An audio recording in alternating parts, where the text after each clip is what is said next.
Hello Shas'o, welcome to another video where we're going to be talking about the top 5 things, in my opinion, that you as a Tau player need to know.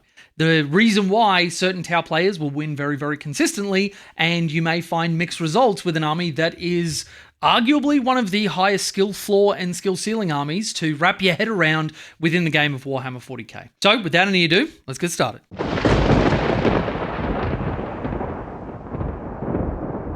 Okay, so here we are on Tabletop Simulator now. Just as a little bit of a caveat, if you're a bit more experienced with Tau, you've been watching my content for a while, or you've been one of the awesome people getting coached by me regularly, if you would like to see how you can, links in the description, you may know some of this stuff. So this is going to be aimed at the people that are really wanting to go from, kind of understanding the army, but really wanting to play it competitively, or going from like lower tables to mid tables. But let me know if you actually knew all of these. So the first and foremost, the first few are going to be around guiding, because guiding is the main mechanic of the army. It is also one that is so convoluted, we needed 3 paragraphs as well as an image to explain it. So, yeah. So the first one is, did you know that when guiding for a friendly unit, let's say we've got one of our big, beautiful tiger sharks that have made it onto the table onto turn 15 and are now eligible to shoot. Did you know that only one model from the unit that's guiding actually needs to be able to see the target? Now, I'll add on to this, and I could make it a separate one, but that would feel cheap.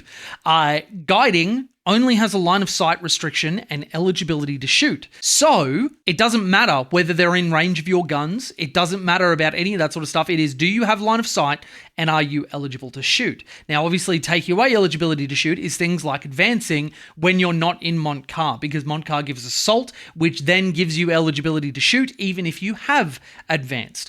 Same with the marker drone. Marker drone allows a unit carrying it to be eligible to advance and still perform the guiding mechanic. But one of my favorite things to do, especially with units that are a little more tanky than people give them credit for, is to put one model on the other side of the wall, guide for a unit, usually holding an objective or doing an action or whatever, and then in the clapback, now obviously I pick Space Wolves, but let's say, shooting, if they shoot back at this unit with something which cannot completely destroy the unit in one activation, you kill off the guy on the front, he's dead. And now any other follow-up units that they would be able to shoot with can no longer see the unit. And then next turn, I just pop another guy over the wall, do another guide, and so on and so forth. And it means that I'm extending the life of these units by quite a bit in order to have them on the table for longer, getting value over time. All right, tip number 2, guiding again. Did you know that you are eligible to guide and then start performing an action? Very importantly, the guiding mechanic and the action mechanic just say your shooting phase. Not at the start, not at a particular point, which means that you as a controlling player can choose which activation you do. Now, be very careful. If you start performing an action and then try and guide, you are ineligible to shoot because you started the action. But if you guide for a unit first and then start the action, no drama. Remember, the guiding doesn't take away eligibility to shoot. It doesn't stop you from doing actions. And this is something that I've seen come up a little bit, which is really, really bad. And even having people's opponents argue for this. Guiding does not stop the unit from shooting its own guns. It just means you can't be guided yourself to shoot better. It's essentially like putting a laser designator onto a target for somebody else and then picking up your gun and starting to shoot. Nothing in the guiding says that you are ineligible to shoot afterwards. It just says you cannot be guided once you've guided somebody else. So with that in mind, we can use this unit of stealth suits to say guide for the Tiger Shark onto Logan and then start performing the containment action for this side of the board, where that will get us, along with another side of the board, a juicy 6 VP.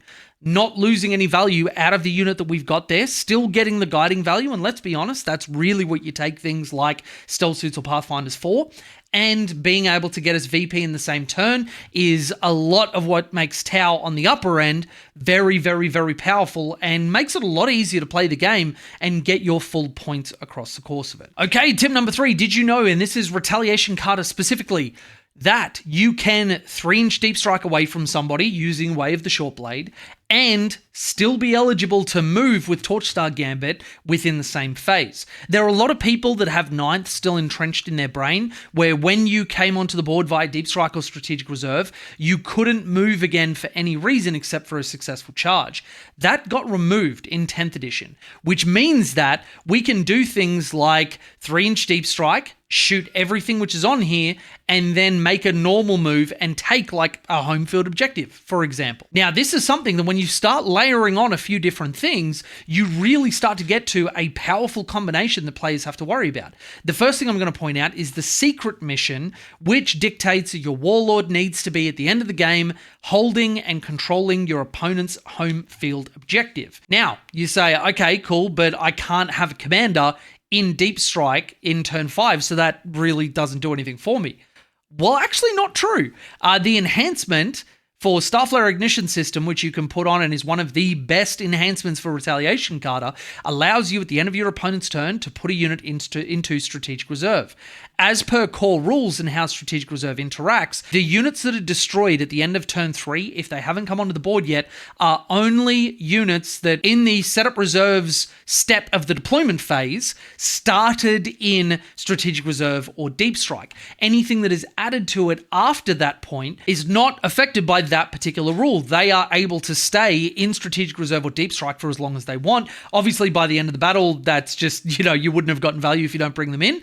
But where this starts coming up is you can have, we've seen a very, very powerful combination of an Enforced Commander or a Cold Star Commander on a unit of Fire Knives as their leader, being able to uppy downy at the end of your opponent's turn, come in, and Commander Puretide Carl Grundy actually showed off using rapid ingress with a homing beacon to bring them on, threaten something with Overwatch, and then because at the end of it, if it's your end of your opponent's turn, because remember, rapid ingress is in their movement phase, they take their shooting in their fight phase, and if you hide that unit appropriately, only threatening the unit that you want to, you then pick it up at the end of their turn, and all of a sudden it goes to your turn again. You can deep strike them once more and get some more value out of it. Now, where this becomes particularly good, usually by the end of turns 4 and 5, you've been belting the crap out of your opponent and vice versa. You've only got a handful of resources left on the table, and obviously this isn't counting the games where you just table your opponent super quickly, but you've got the ability to be able to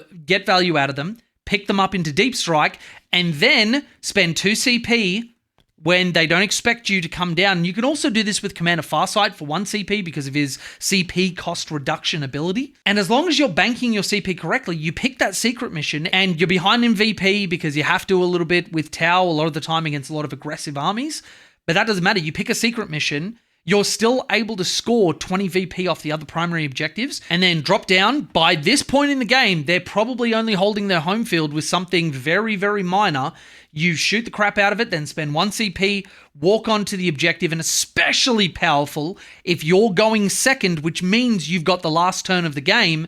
You come down and there's nothing else that they can do on their turn. But even when they do, and this is where you've seen the Enforcer used for this role because the 8-inch move doesn't affect them as much. They're very much able to get their value out. But in the clapback, even if you went first, your opponent starts taking their turn 5, they don't have all of their resources. For them to chew through an entire Fire Knife unit, plus that commander, which the Warlord is the more important part, with a -1 AP, as well as the 6-up Feel No Pain as a stratagem from Retaliation Carter, it means that this play is actually very, very easy to pull off. And so you can see how when we start stacking things onto each other, you can get some very, very big plays out in this detachment. All right, number 4, we're going to be re-going over the Grundy maneuver. Now, this is a particular move with Tau that was discovered and used by Kyle Grundy, and I saw it, made a video on it, and kind of made it famous for a really, really high-level play that you can pull off with your Pathfinders. Now, Dark Strider is something which we haven't been seeing in a ton of lists, though there are quite a few things in the meta which want to 3-inch Deep Strike or just Deep Strike in general, and that 12-inch bubble is something which is incredibly valuable and which we can leverage with the right list made around it. Now, the Grundy maneuver utilizes Pathfinders, Dark Strider, and a Devilfish. The rules that we have overlapping here are Scout moves and the Embark rule. Now, what we do is start Darkstrider within a Devilfish. Because the Devilfish is a dedicated transport, and every model within that transport has the Scout keyword, it confers the Scout keyword to that dedicated transport, meaning that our Devilfish is going to scout 7 inches. You can see that we've put, I'll move this tiger shark so that's not confusing. You can see we've put our Pathfinders out here, wanting to block off a lot of this area so that our opponent isn't able to get up here with their infiltrators, and potentially look at being able to block off their scout moves. If we go first, we can move forward so that we're 9 inches away from their models, and therefore, because you can't end a scout move within 9 of another enemy model, they basically don't get to move. But the tech here is to be defensive with these guys and give them a very, very good chance at staying alive through that first turn. You'd say, being out here, yeah, okay, that's fine, but you know, how are you going to do that? Well, the Devilfish scouts first. It goes at 7. Then the Pathfinders scout 7 as well. Now, a lot of them don't need to, but all of these Pathfinders are going to end the move within 3 inches of that transport. Key within. Then, because the scout move is make a normal move, the embark rule says that whenever you finish a normal move within range of a transport, that unit is eligible to embark. So the Pathfinders then just get picked up. They are now inside of that transport with Darkstrider, because don't forget, the Devilfish has a capacity of more than 10.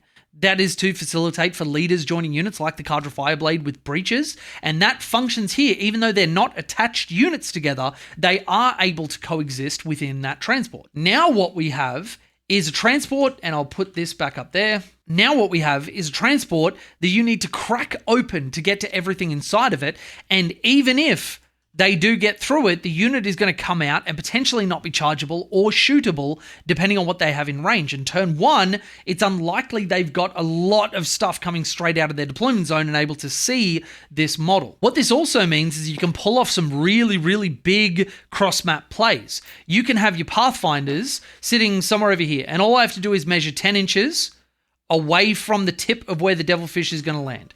So you can have Pathfinders over this way, with your opponent thinking, okay, cool, you're on the center. That's where you're going to be playing for. Then you scout move, get picked up by the Devilfish. Then in your turn, you jump out the other side 3 inches and then make a 7-inch move. You've now had your Pathfinders go from here to here using the length of the Devilfish as a bridging gap, which is really, really cool and really, really awesome to pull off. It also makes Tau's infiltrate and counter scout game incredibly powerful. And number 5 is very, very simple, because I see this coming up a lot in coaching. Did you know that all equipped drones gain whatever bonuses the equipped unit has? Like, for example, getting extra AP when they're on a Star Scythe unit, targeting something which is not a monster or a vehicle. Those drones benefit from that because they count as equipped war gear to the models, not a separate entity like they used to be within 9th. So your gun drones can potentially get full rerolls to hit from the Fire Knife ability, ignore hit modifiers, star size, additional AP.